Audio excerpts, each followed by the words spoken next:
Hey Gators and sports fans, get all your Gator talk, news, analysis, and opinions on the Pod Up with Matthews in the Morning podcast. Find us on your favorite podcast platform or watch us on Facebook Live between 8 a.m. and 9 a.m. every weekday. Pod Up, because we are Gator fans. So say, it's great to be a Florida Gator. Good morning and welcome to a Tuesday edition of Pod Up with Matthews in the Morning from the Crime Prevention Security System Studios, large enough to serve you, small enough to care. Got a good show lined up today. It's game week. We're getting closer to Saturday night. We're going to crank it up here in just a second with our good friend, old Buddy Martin from the Buddy Martin Show. And we had a late substitution. Buddy's good buddy, Franz is going to be joining us. I had a guest that was going to talk about a couple of the big games, the Clemson, Georgia game, obviously Alabama, Miami. We'll try to get them on later in the week. But first, let's head on down to the Titan MR hotline. And we're joined by good old Buddy Martin from the Buddy Martin Show. You can check him out Monday through Friday, Facebook Live, about 9 p.m. Eastern. He's that late night sports talk show host. Good morning, buddy. Hey. How are you? So that's how David Letterman started late night. That's me, man. I'm like my whole few. Hey, you got a good guest in France. He can fill it up for you. And he's on with me a couple times a week. And his writing for Gator Bait is outstanding, very popular. So should be good. He'll just say the word Georgia. He'll talk for a half an hour. So speaking of Gator Bait, buddy, has it cranked up a lot with football season here? Yeah. I noticed our subscriptions the last couple of weeks have really jumped up, which is always good. Glad to see that. Our people are busy. We're having pressers every day. We had 2-3 of them yesterday, and Cassidy was out there checking things out. So there's a lot going on. We heard from Todd Grantham yesterday, which I thought was interesting. Yeah, I haven't seen the video. Mm-hmm. A lot of good stuff is happening. Buddy, I want to jump into this real quick. Speaking of the Gators, I don't know if the coaching staff saw what I saw last year, but damn, we're adding a lot of defensive linemen, buddy. Well, you called it, Shane. You've been talking about it. Auburn. I know Truesdale. And today, Grantham said yesterday that he's going to play right away. He's coming to play Saturday. So that's 3 on that defensive line. You've been calling that. You've been saying it over and over again, and you're right. It's going to really – because you know what? If you look at this so-called too-deep depth chart, it doesn't really reflect the depth this team has, and there are several positions where they have really good depth. And now the defensive line looks better. You happy now with that, Truesdale? Well, I am. I mean, on paper, we got 3 transfers, 2 from Auburn and 1 from Penn State that have played some football. I think it's definitely going to help us, those 3 guys, because as I said last year, this time last year, I was very concerned. I thought our interior defensive line was not very good. Hopefully, we still got to see these guys perform. Hopefully, these guys have brought some stability to that position to let our outside rushers and our backers flow freely to make plays. But, it's crazy. I know they already said he's going to play Saturday. He just got on campus, this week, right, buddy? Yeah, right. I mean, college football is coming more and more like pro football. When a guy gets cut, where they sign him off the street, they bring him in, and like 2 days later, he's playing. Absolutely. It's like your Rays pitching staff. They brought a guy, Mazda, in off the beach or something about 3 weeks ago, and he's already pitching in big games. It's getting to a point where it's really easier, and it should have been, because they're going through all the NCAA crap to get eligible. I mean, 90% of the time it was some minor technicality of some class they took in high school, and whatever. It's ridiculous. And now it is truly, you're right, Shane, it's free agency. Yeah. You mentioned the depth chart. We talked about it a little bit last night on your show. It means absolutely nothing. Buddy, let me ask you this. Does the NCAA require you to release a depth chart? Because I know in the NFL you have to, but I don't remember ever seeing any depth charts back when I played. But again, that was 30-something years ago. Is it something that's required, or is it just something that the media looks forward to? Well, I think it might be a gentleman's agreement. I'm not sure. I think that the SEC doesn't require it, but I think they prefer it. This is just my guess. Now, back in your day, we made up our own depth charts. We could get all the information and make up our own depth chart, and had to wait for somebody to tell you who the backup left tackle was. Yeah, but it's become a thing. And Dan is, as he said in his presser yesterday, he's not a fan of it. He doesn't like it. And he said, that's today's depth chart. Tomorrow's will be different and Saturday's will be different. And he's right. And you know why, Shane? Because how can a depth chart reflect 5 running backs? Two of the guys we're talking about the most are not on here. Look at Gervon Dexter. He's listed second team. You don't tell me Gervon Dexter's not going to be a huge force now with those other guys. Well, he's going to need to play a lot better than he played last year, and that's why they went out and got those 3 guys. Yeah, so he will. But they need depth. They need depth. The one, if you look at if you look at the whole team, they got a lot of linebackers. And if you hear them talk about their secondary players, although Wilcoxon now is out for I don't know how long with surgery, they've got depth in the secondary. They got somebody listed the linebackers the other day. I think it was Alan Taylor mentioned there's like 15 linebackers. Incredible. When you can put out a depth chart and not put DeJuan Black's name on it, at the star position, something going on. Well, I think they just want to put too deep there. They don't want to put a million names. And that's what I mean. It's not a true reflection of the depth. No, it's not. It's not because they rotate their receiving core every series. So whether you go out there with the first series, the guys there's going to be a total different rotation the next series. All right, buddy. FAU's coming into town. They weren't very good last year, or they haven't been good. I mean, Lane was good when he was there. I'm still not a fan of Willie Taggart. It's amazing to me how he continues getting head jobs. They have a bunch of transfers, which they probably should. And N'Kosi Perry from there in Vanguard and Ocala will be their starting quarterback. What do you think about that? Well, I mean, good for N'Kosi. He's been bounced around a little bit. He didn't get quite out of his experience in Miami what he wanted. He's a pretty big kid. He's a dual threat. He'll be a little bit of a problem for Florida.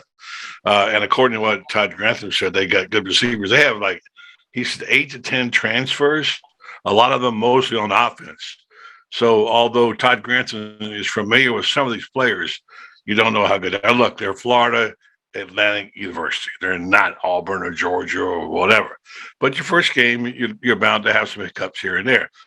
But I'm really looking forward to this game because I'm telling you, we're going to see a new era here. And Shane, if you go back and look at the entire list of starting quarterbacks at Florida, I have a couple of times, all the way back to whatever.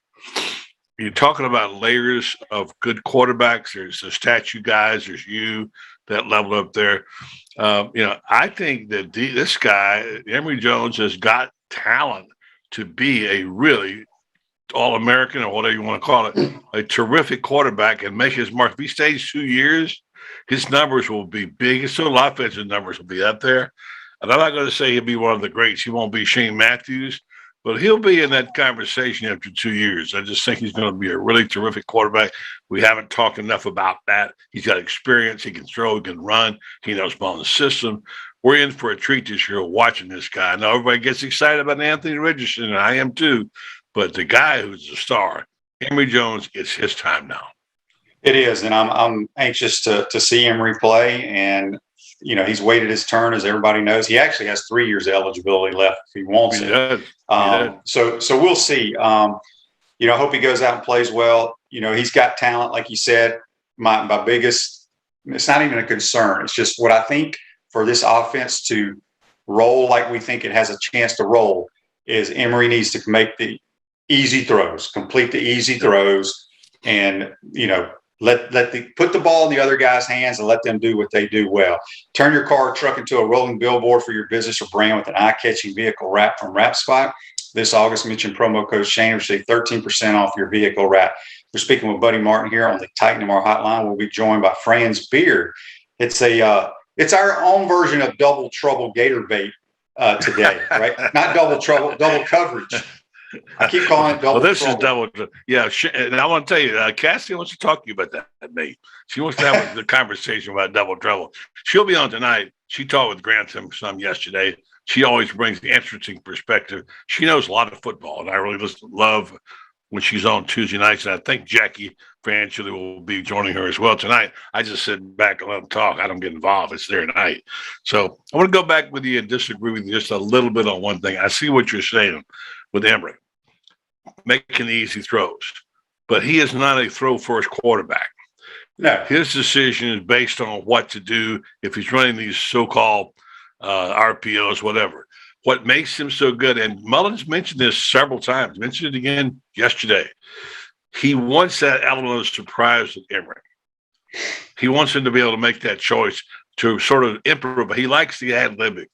So if you get too dogmatic in 1, 2, 3, hit this guy, and I know what you're saying about take the easy throw, but this guy can take it all the way with his legs. And several times, even Todd Grantham talked about if he was defending against Emory and what he brings, and that is the ability to extend the play with his legs. And so this is a little different. This is not your pure passing Shane Matthews, or Danny Werfel, different guy. No, he. When I mean easy throws, I'm talking about when we have a slant that's wide open and he doesn't throw it 100 miles an hour because I agree with you on that. Because he has such a live arm.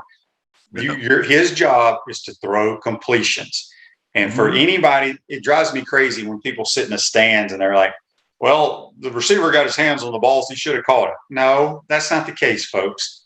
It's the quarterback's job to make it easy for the receiver. If he's open, throw him a nice catchable ball where he can catch it. Don't throw it 100 miles an hour. So if he does that, he's going to have a big, big year. 98 mile an hour fastballs don't always work. Go ahead. Right. No. You and I both had these gentlemen on our programs during the pandemic or whenever it was.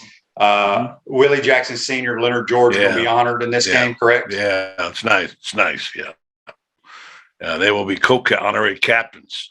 And for people who don't know, you need to know about who these guys were. They were not just token guys. They were guys who played. Leonard George didn't play as much as Willie. But Willie, look at the generations of talent that Willie brought to the University of Florida.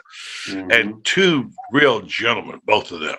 And I'm glad they're honoring these two guys because not only do they break the color line, they brought certain dignity to Florida football. And their heritage has helped make Florida what it is today. So it's very nice. They're going to be honored on Saturday night. Be good to see in the swamp as a swamp. I don't know how many they'll have, 40,000, 45, 50. Mullet keeps on 90 out there. But how many ever they have on Saturday night, I know everybody's anxious, but a little bit concerned about COVID, Yeah, I'm anxious to see how many people show up. I know it'll be a pretty good crowd. I don't think it'll be sold out because I think most people, as you said, Mitch, they want to wait and see kind of how it plays out. Okay. Also, there's a lot that Georgia Clemson game's on. Yeah. At the same time, I'm sure a lot of people may want to sit home and flip the channels and watch our game. So, but yeah, it's exciting. We're getting closer and closer. But you had a question here for me, and I'm going to throw it out to our listeners as well. You want to know which was my favorite. Here come the Gators. Cheer for orange and blue. 2 bits. We are the boys or won't back down. Well, I'm going to eliminate 2 of them because they weren't around when I was playing. That would be won't back down and the Gator walk. You can't eliminate them. You just not vote for them. Say it again. You can't eliminate them. They're here. They're all here now. I mean, no, I think they're personally. Great. Yeah, for you personally, you mean? Personally, my favorite. I mean, running out of that tunnel. You only get to do it so many times in your career, and until you do it, you don't really realize what it's like. That may be my favorite, and obviously, I like We Are the Boys as well. Yeah. What about you, buddy? Well, let's read them again. I put the 2 in there together. I mean, Here Come the Gators is the late Jim Finch's voice from WGGG. They still play it on the on his voice replay. I think they still replay it. And a cheer for the Orange Blue is just a song, which is, I think, might be their best fight song. We don't really know what the fight song is, but that's cheer for the Orange and Blue. And they put those two together as they come out. I mean, how could you not love Two Bits? You didn't have that when you were, you had the real live Two Bits, but you didn't have the real on the Mr. field. Two Bits. Right. I know that. And I go back beyond that. Two Bits. It's become a great tradition. Gator Walk, it's just because you're able to see these kids in the flesh that these fans enjoy it so much. Everybody has one now. I almost got run over by the tiger walking out of shoe one year. I've always thought We Are the Boys was the best. But I'm telling you, I'm starting to like Won't Back Down. Just everybody singing in unison is a really – so I'd say We Are the Boys first, Won't Back Down too. And probably Here Come the Gators 3. And Brent says here on Facebook Live, brought to you by Metal Law, the only official law firm partner of the Florida Gators. He says, "How about we bring back Gator Bay?" I'm all for it, Brent. Yeah. My publication is kind of blackball because of the name, which had nothing to do with anything else. Yeah. Well, but, neither did the cheer. That just it blows my mind. Speaking of that, I was talking to a good friend of mine. I don't know if you watched a lot of college football this past week, buddy, but they had like played a game in Georgia, Atlanta. It was the SWAC. I don't remember what the name of the title of the game, some classic. HBCU, yeah. Yeah. It was a SWAC team versus a MEAC team. So Alcorn, where the great Steve McNair played, is in the state of Mississippi. So obviously I'm very familiar with it.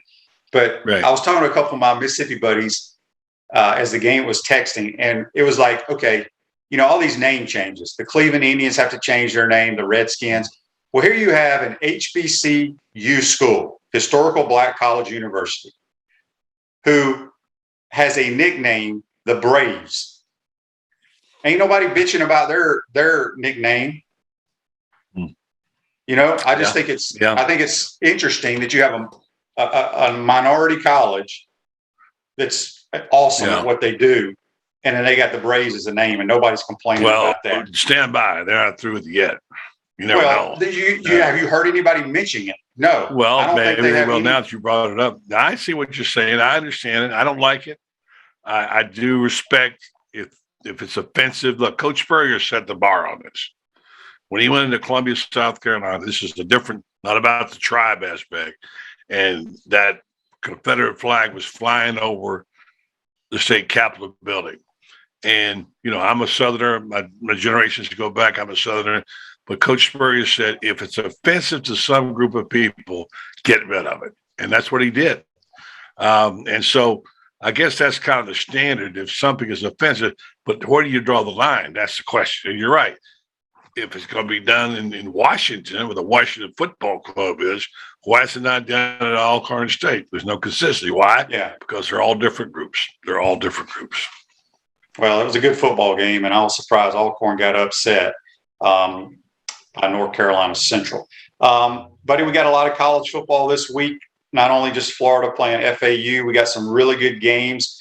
Out of the ones I'm going to mention to you, which ones are you looking forward to watching? Miami, Alabama, LSU at UCLA, Georgia, Clemson, Penn State, Wisconsin, Notre Dame in the semis, Ohio State, Minnesota.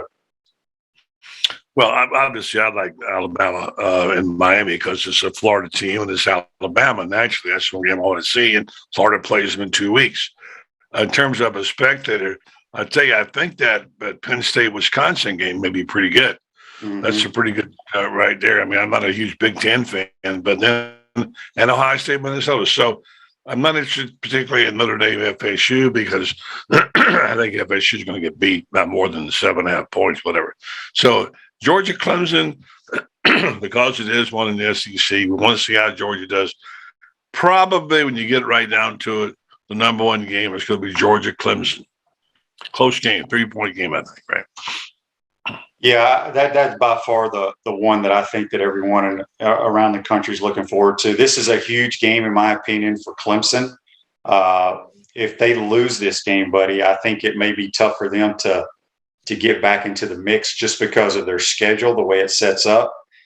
Doesn't mean they can't, if Georgia were to lose it, I think they have enough quality opponents that they play within the conference to get back into the mix of the playoffs. And, a lot of the so-called experts I saw this past weekend on game day have Georgia winning the national title. Surprises me a little bit. It's kind of a popular pick right now. Excuse me. I guess they're going to ignore all the injuries and the fact that JT Daniels, who I expect will have a good year, has not proven it yet. And so there are I hear there's some really good young receivers we haven't seen yet, but they still got injuries. They got the transfers. They got opt-outs, what have you. And Kirby Smith got a little heat on him right now. He's got to start showing he can get this team to the dance.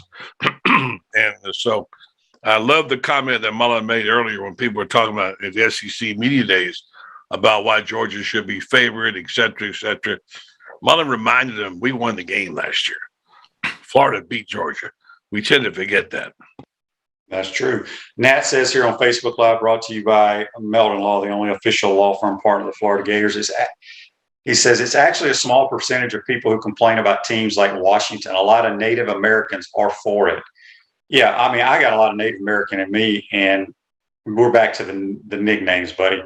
I don't know many people that have Native American in them that really care if your team is called the Indians or the Redskins or the Braves or what have you. But that's for a whole nother show. If you got joint pain in your knees, shoulders, hip, or back that won't go away, you need to check out QC Kinetics for long-lasting relief. No surgery, drugs, or downtime. Schedule a free consultation at QC Kinetics. Give them a call. It's 352-400-4550. A few more minutes here with Buddy Martin. Then we'll take a break, and we'll be joined by Franz Beard and get a little more talk about the Gators. Buddy, you and I talked with JC about it yesterday. You and I like to talk golf. What do you think about this whole Bryson DeChambeau? He kind of got into an argument with a spectator. The fans are kind of heckling him. I think he needs to get thicker skin. I think you think different than that. Just your thoughts. Well, I'm a DeChambeau fan because he's different, and he's doing something nobody thought he should do. He's bulked up. He's done all the things. Yeah, I think he brought a little style with the Hogan hat. He goes for every drive with all those might. He's colorful. He's not afraid to be different. Yeah, he's offended a few people along the way. But in terms of the fans, as I said to you on my show last night, you have the right as a player, if you're being heckled by a fan, to tell the marshals to get him out of there. And that's their right to do that. I don't know what was said. People are making a big deal over this fact that at one point, I guess Cantley was walking on the 14th and was distracting DeChambeau, and DeChambeau asked him to stop walking. That's probably not the way you need to do it. All you need to do is back off and look at him, and that will take care of itself. But I like this guy because you need somebody to dislike. You need a look, when Arnold Palmer was winning all those tournaments, beloved Arnold Palmer, he was beloved by everybody. Jack Nicklaus was 22-year-old, 23-year-old guy they called Ohio Fats. And there was a lot of negative things said about him and to him back in the day. And look, now he's one of the most beloved figures in all of sports because it will change, I think, if he can survive this onslaught, because DeChambeau puts himself out there, all right? Let's be honest. He creates this. I don't have a problem with that as long as he can handle it. He didn't play particularly well, although he made a remarkable par out of the water. It was a tremendous match. We talked about that last night. Cantley was a putting machine. Unbelievable. He showed me something. He's a next level guy now, as we know. But I have an opinion. I think this will take care of itself over time. And one of the best ways to do that is for them to play together as teammates on the Ryder Cup and seal the win, and that will help a lot. That's going to be interesting that you bring that up. The Ryder Cup, I guess, is towards the end of September. Right. But there's going to be a lot of dudes on that Ryder Cup team that he's had run-ins with. It's going to be interesting to see who they pair him with in the team competition. Urban gets his first win, which doesn't count, but he is better than losing preseason game. I know you still do your podcast with Urban. Were you able to talk to him? What do you think about the game? Only texted this weekend, but I got a great piece. I could have gotten it to you. There's a great little piece of video of kind of semi headbutt with Lawrence Urban. He was obviously very happy. Look, I mean, look, you talk about a guy being out there. I mean, look, this whole thing is he's got to produce, you know. And I have really seen, I'm not making predictions. They'll still be lucky to win 5, but I've seen a huge improvement over last week. I don't care who the competition is. Shane, you can scrimmage, you know, every day and look different, have some good and some bad. I thought with the way Lawrence played, that running back they got who was a second stringer, defense played well, tackled crisply. I thought they're beginning to shape up. There's a big difference in this team I saw last week. Yeah, it's you know, they get a good opponent week 1. They get the Houston Texans, who are kind of in disarray right now. Trask got to play a little bit the other day, threw his first preseason touchdown. I thought he looked a lot better because he threw completions. You know, I talked to you after his first couple of games that he got to play, and I felt like he was forcing the ball down the field too much. Yeah. And this game, he was taking the guy in the flat, taking the check down, and then bam, then throw the ball down the field and he got a touchdown. So, you know, he's in a good situation. He'll be the 3rd guy on the Buccaneers roster. Will not probably take a snap this year and get another opportunity in the preseason next year, which, you know, it's going to be hard for a guy who's used to playing, and now for the next 3 or 4 months, basically you're running scout team and standing on the sidelines. But he has a temperament for that. That's one reason I'm sure Arians took him. He knew he'd be happy to wait behind Tom Brady. If he doesn't get on the field but 2 plays the next 2 years, big deal. He's in a great spot. He's a sponge. He's a perfect mentality for a so-called backup quarterback. In fact, that was Coach Spurrier's call before the draft. I'd like to see him go and sit behind Tom Brady. And that's exactly what happened. And I think it's a perfect spot, and hope to get him see play a little bit, but it may be a while. And you're sitting behind Tom Brady. How bad is that? Not too bad. Not too bad at all. All right, buddy. Who's on the show tonight? Well, tonight is Cassidy, Double Trouble, if Jackie's there. You just don't call him Double Trouble. Well, I mean, you were the one who changed the name. Yeah, we're gonna start calling you Pop Up with Matthews instead of Potta. How about that, huh? There you go. Yeah, and she'll be on tonight. She's good. We'll probably hear from Todd Grantham, some of those cuts from his interview, and talk about the game. What else? Football's Saturday, the swap, Shane. You don't look very pumped up, dude. Come on. Well, I keep my emotion all inside, buddy. Come on, Shane. Yeah, you can't get too excited, especially quarterbacks. Aren't you a little bit excited about having live football Saturday night? What's the matter with you, man? No, I'm excited for tomorrow night. You know, we got college football tomorrow night, buddy, on TV. You know who's playing? Gosh, I don't. It's a game you will not watch, but I will watch it, and I will love every minute of it. The UAB Blazers are playing the Gamecocks of Jacksonville State. Wow.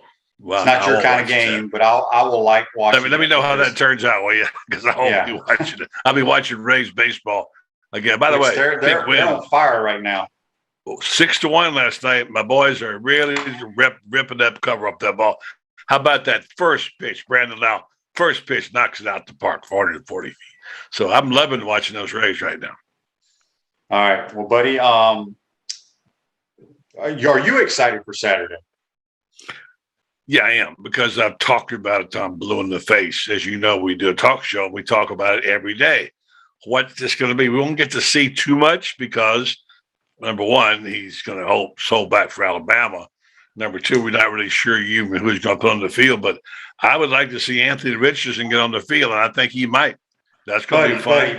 Buddy, don't sound like everybody wants to see the backup quarterback play. Why? No. I'm just Emory's waited his turn. Emory needs to play. He needs to play That's a lot. Fine, but you know what Mullen's system is? He's got a package. He's putting his backup quarterback in almost every game. Just a few snaps, guarantee it. What are the Vegas odds that we'll see Emory? What would you make the odds at? Well, I mean, Emory played when Trask was playing. He always plays 2 quarterbacks. I know. And that's what I just said.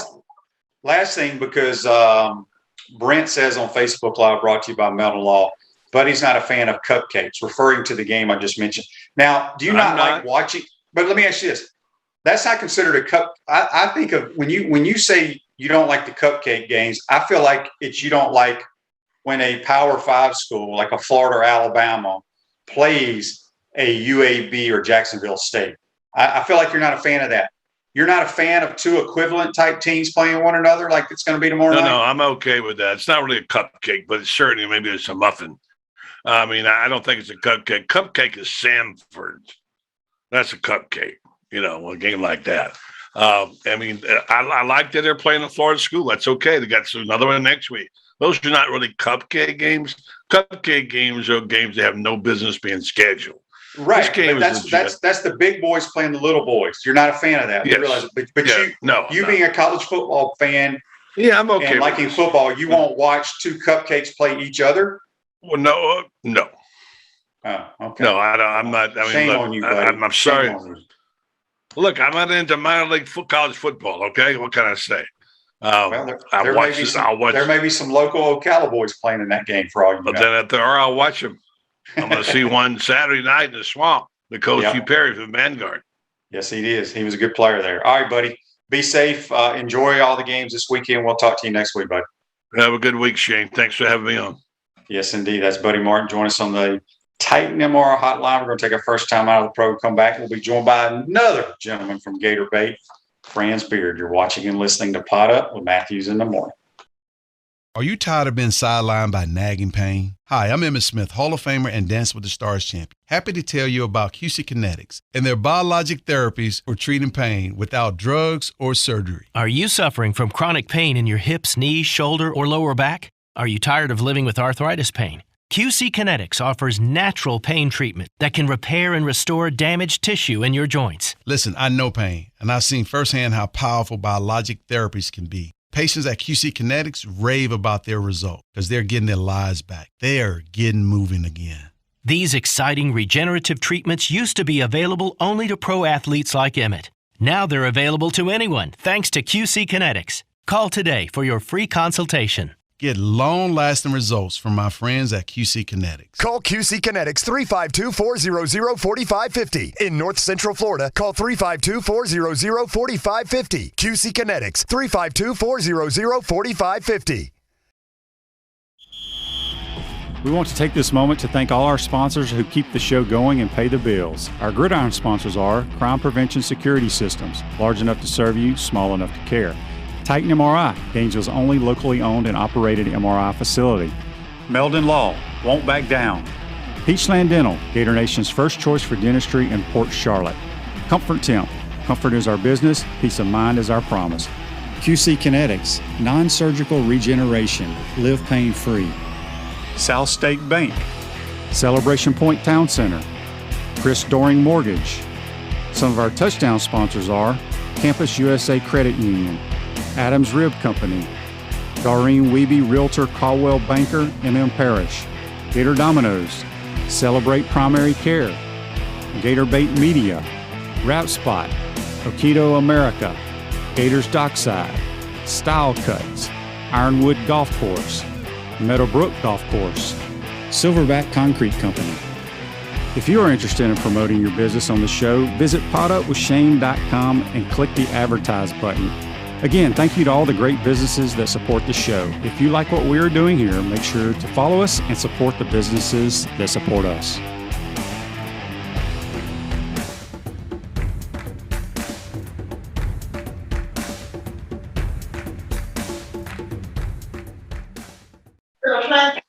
Welcome back to the Crime Prevention Security System Studios, large enough to serve you, small enough to care. Center State Bank is now South State Bank, but we still put business first.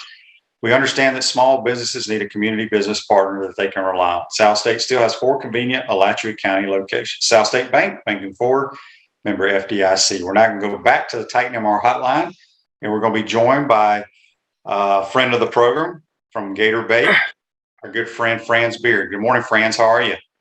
It's a lovely day in the neighborhood, Shane. It's game week, Franz. I know you're very excited. We talked briefly with Buddy about the depth chart. A lot of people are making a big deal about this depth chart. Give me your thoughts on it. I think that Dan is kind of doing a senior day in game 1 instead of game 12. I think there's a lot of guys that we don't see on the depth chart or who we see on the second unit of the depth chart.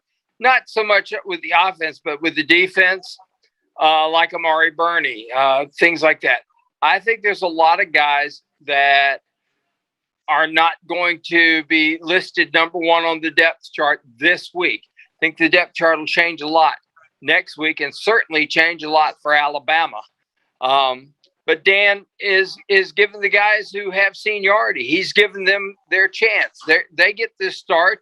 I think we'll see a different situation come the South Florida game, and I think it'll be even more different when we see the Alabama game. I think right now he's just shuffling people around, doing some stuff. I'm not particularly worried. He made a point the other day. He said, I'm not worried about who starts. I'm worried about who finishes. Well, that makes sense. There's no question about that. They're going to play a lot of players. That's what Dan always has done. He has a huge rotation, especially at the skill positions. Let me ask you this.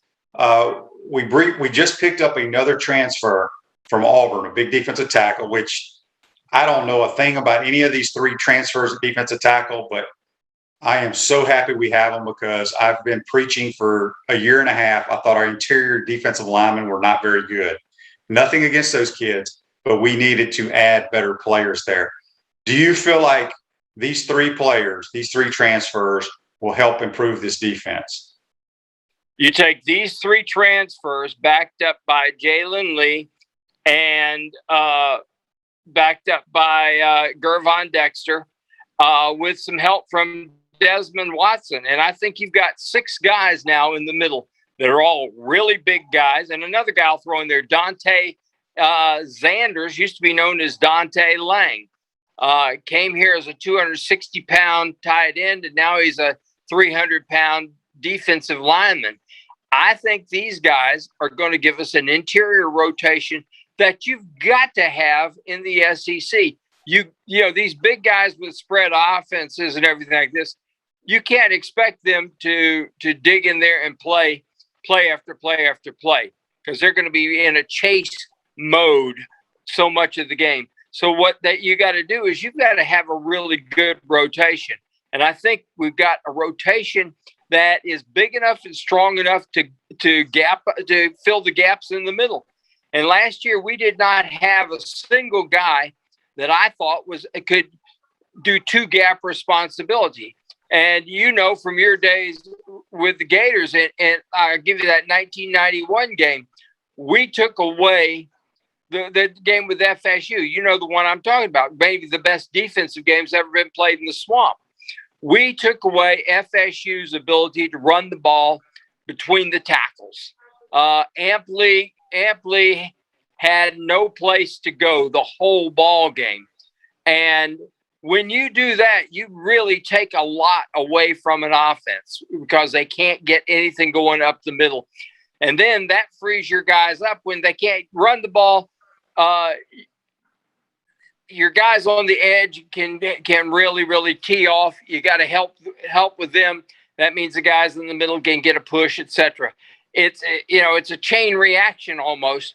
But I think that adding these 3 guys is important. And Shane, look at this defense and look what transfers have done. You got those 3. Brenton Cox Jr. is a transfer. That's 4. Perkins and Blades in the secondary. That's 6. Juwan Black is a JUCO transfer. So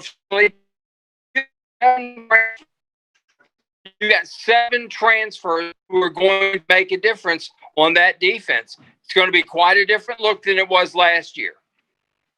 There's no question. And you bring up the 7 transfers, and we all know that Dan and his staff have done a great job in the last 3 years in the transfer portal. I've had people ask me, Franz, why are we having to search in the transfer portal? Are we just missing on players when it comes to recruiting? And honestly, I don't really care if we miss on players or what. The bottom line is, as I told Buddy, the transfer portal college football is now free agency. When is the last time you heard a guy signing with a college team and like a day ago, and he's going to play this Saturday. I mean, that's pro football right there. Signing a guy off the waiver wire and plugging him into play, and that's what we're doing with the Auburn guy. So, is there any concern from you, Franz, with all the transfers that we're going to be playing? Not at all, because it's the future of football, and I think Dan's ahead of it. I heard one coach say this. He said, I'm going to take, it's 25 players. I'm going to take 15 kids to develop them, and I'm going to take 10 transfers who've got experience and play them. That's the future. And what's going to happen is these group of five and these high Division I AA teams are essentially going to be Class AA and Class AAA, and Division I is going to be the majors, particularly in the SEC and places like that. I mean, Nick Saban went into the transfer portal. Georgia went into it hard this year. Everybody's going to do it, and it is going to be the future, because you got a choice, okay? I can play a freshman who's maybe 2 years away, you know, a lineman, for example, who's comes here to me at 278 pounds. We know he can't really play in the SEC until he's 315, and I can play him right now and watch him get burned, or I can go into the transfer portal, get a kid that's already developed, already played games, already got experience, play him, and my development kid still got the time to develop behind somebody who can play. That's the future. Yep, I agree with it. I love the transfer portal. Okay, speaking of the transfer portal, you mentioned a couple guys that will get playing time in the secondary. For all the Gator fans listening, give us your thoughts on, we know about Kyer Elam. Our safety play in the last couple of years hasn't been great. Who do you see from the depth chart or not on the depth chart, guys making an impact in the secondary this year?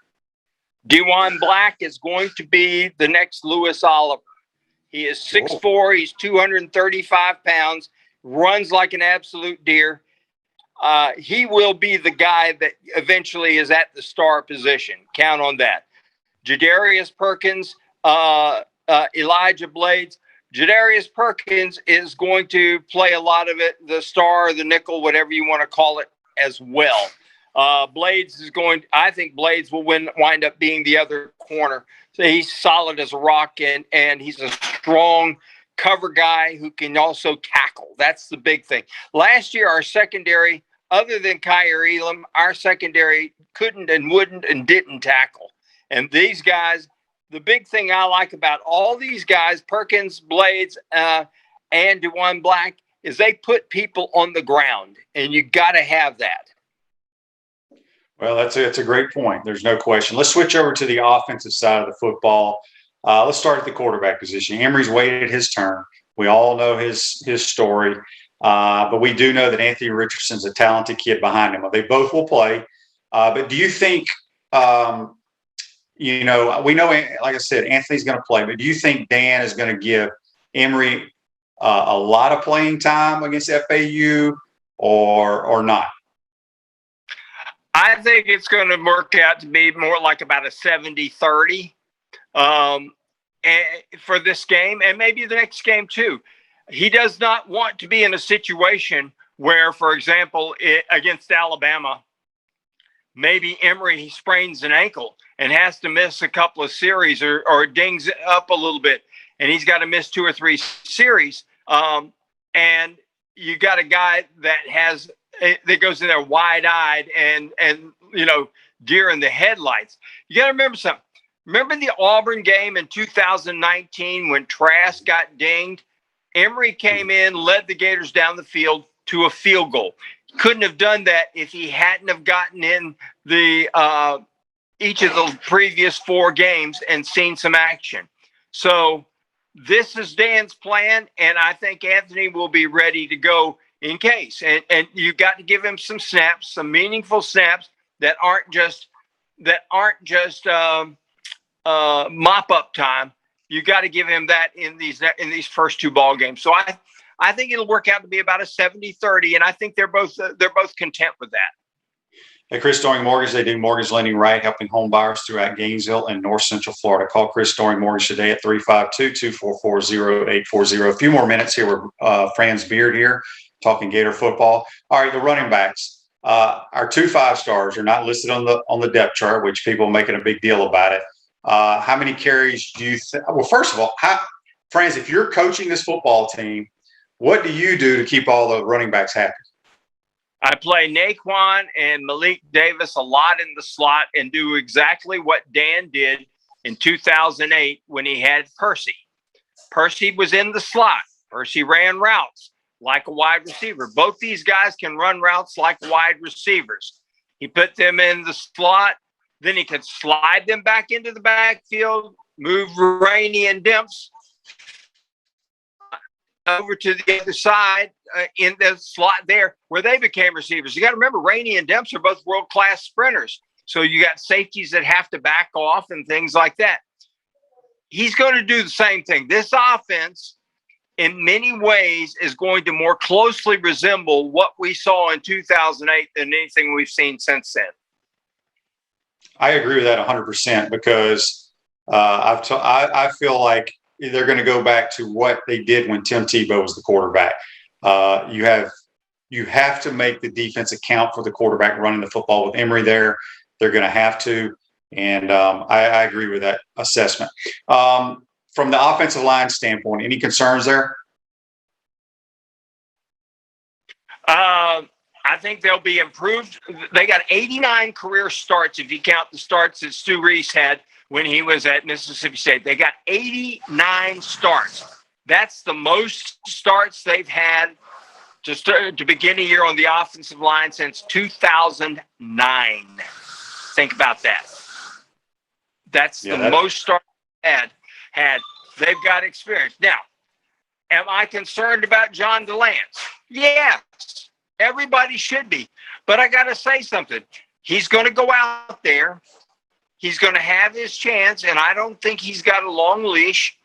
They got Stu Reese, who played right tackle, started right tackle as a freshman at Mississippi State for Hevesy. Hev knows what he's got, and Stu Reese is now 340 pounds, down last year from the 365 when he was out of shape, and he had to play inside. Now, he's going to start out at right guard, but I think that if DeLance can't get it done, Stu Reese pops right out to right tackle. Josh Brown pops in at right guard, and the line is set.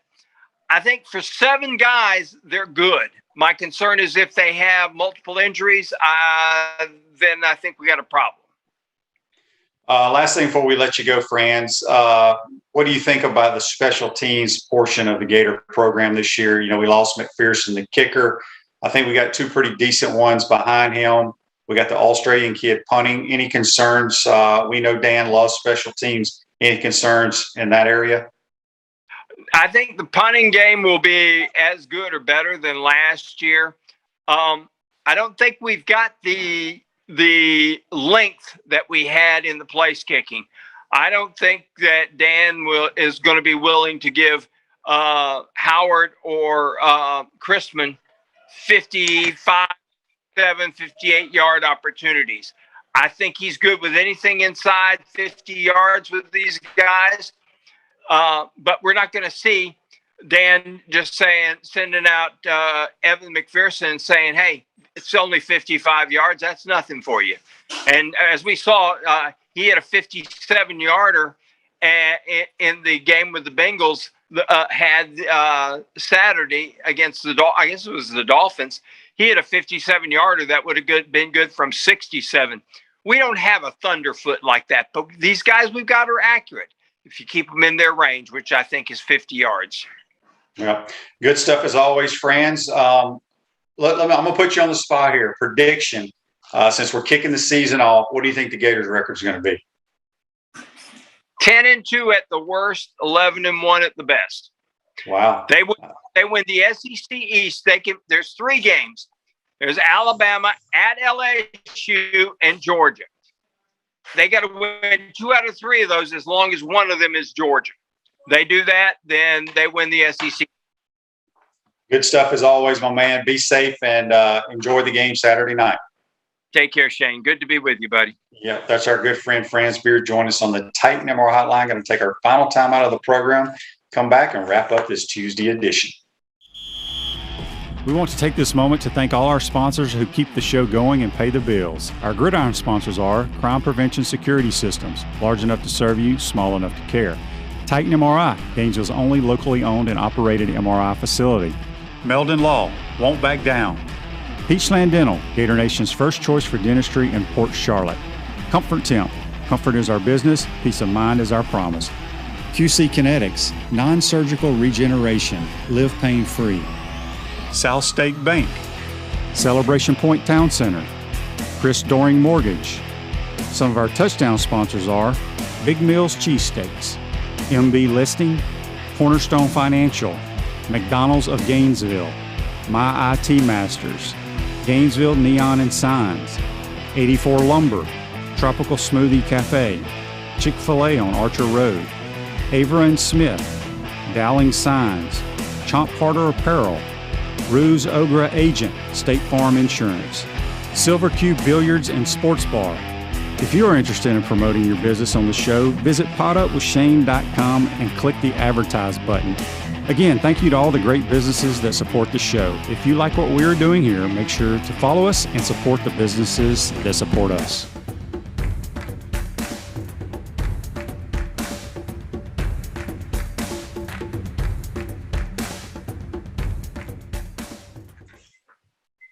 Welcome back to the Crime Prevention Security System Studios, large enough to serve you, small enough to care. Celebration Points, where the Gators go to celebrate. For premium brands like Regal Cinemas, Bass Pro Shots, Nike, Le Macaron French Pastries, International Diamond Center, and the HBC's new restaurant, Spurrier's Gridiron Grill. We will see you at Celebration Point, where the Gators go to celebrate. I'm sure Coach Spurrier's restaurant will be kicking, be packed on Friday and Saturday night this week. I want to thank Franz Beard and Buddy Martin for joining the Titan MR hotline. This Day in Sports brought to you by our good friends at Comfort Temp. Comfort is our business, peace of mind is our promise. Comfort Temp's now hiring team members with all levels of experience, great culture and benefits, and opportunity for growth. $1,000 signing bonus. Call them today. That's Comfort Temp, 352-376-2366. This Day in Sports, back in 1997, Heisman Trophy winner Eddie George runs for 216 yards on 35 carries and scores a touchdown as the Houston Oilers, playing their first game in Tennessee. They became the Tennessee Titans. I guess they were the Tennessee Oilers at that time.